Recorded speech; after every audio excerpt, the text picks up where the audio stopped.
7 people were shot and wounded, 3 of them critically, at a park in a suburb of Tacoma, Washington, on Wednesday evening, police said. According to Associated Press, officers found a very hectic scene when they responded to calls reporting shots fired at Harry Todd Park in Lakewood just before 8 p.m., Lakewood Police Sgt. Porche told KOMO-TV. He said medics transported 5 people to hospitals and 2 others got to hospitals on their own. The Seattle Times reported that Porche said 3 people were in critical condition. Investigators don't know how many shooters were involved or whether the victims were targeted, he said. No arrests had been made as of Wednesday. More than 100 people were at the park next to American Lake when shots were fired, Porche said. We've had these couple days here where the sun finally came out and it's been a gorgeous time for people to get out and enjoy the park, the lake, and then you have something like this that happens, he said. It is one of the great tragedies, right? You don't want anybody to get shot and then you end up with 7 different victims that happen out of this act of violence that, so far, we don't know why. The shooting comes days after a Memorial Day shooting at a Philadelphia park that killed 2 people and injured 9.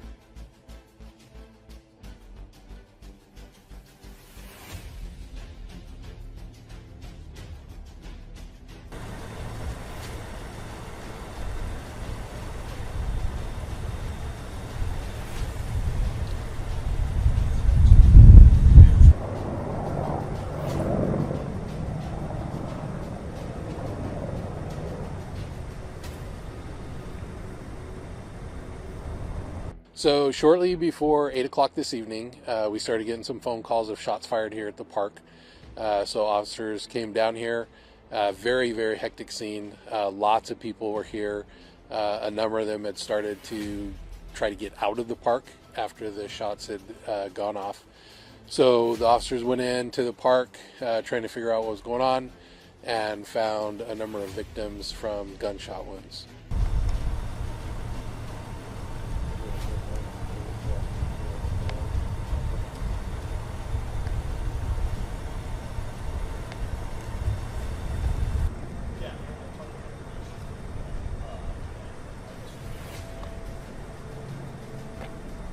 The fire department was directed in. There were 5 people total that were transported. Most of them were inside the park. There were a couple that were outside of the park that had tried to make their way out that were located, and they were transported as well. Since officers had been here on scene, there have been 2 additional victims that self-transported to area hospitals that identified that they were victims of the shooting that happened here in the park.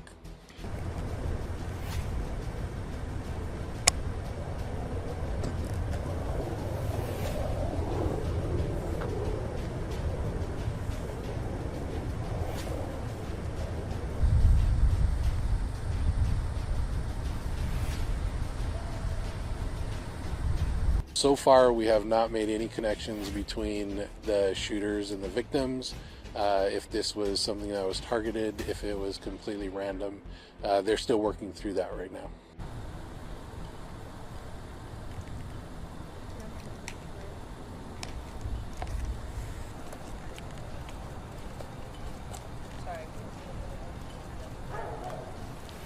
The very, very basic information on who they were and that they fled. It's whether they were on foot or in cars. So far, we don't know.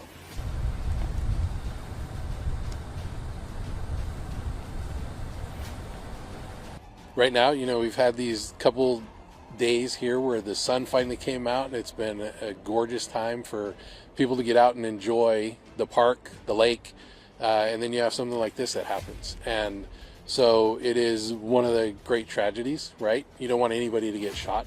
And then you end up with 7 different victims that happen out of this act of violence that so far we don't know why.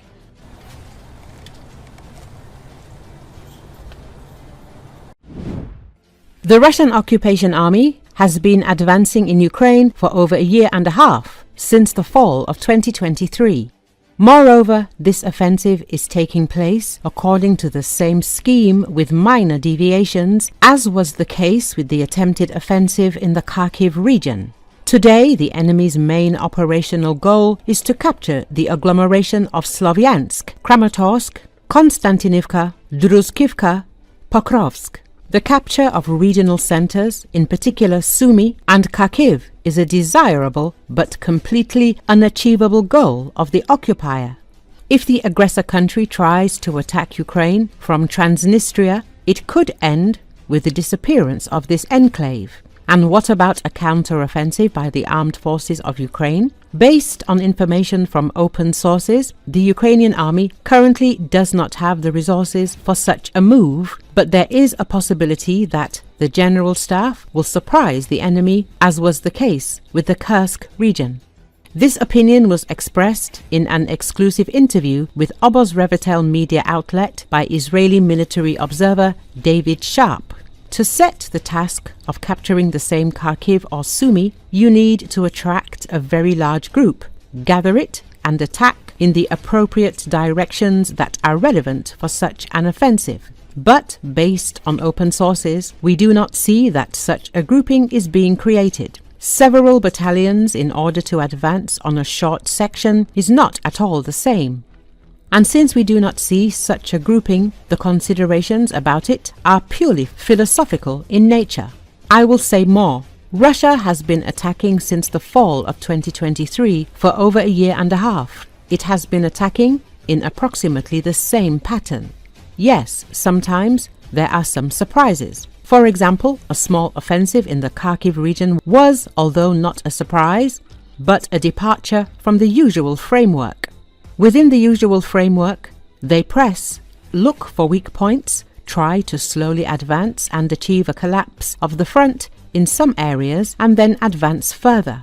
An example is Ocheretine, Kurakovo, Selidov, etc. In order to attack the regional center with large forces, it is necessary to concentrate these large forces and act contrary to the logic that we have seen for a year and a half.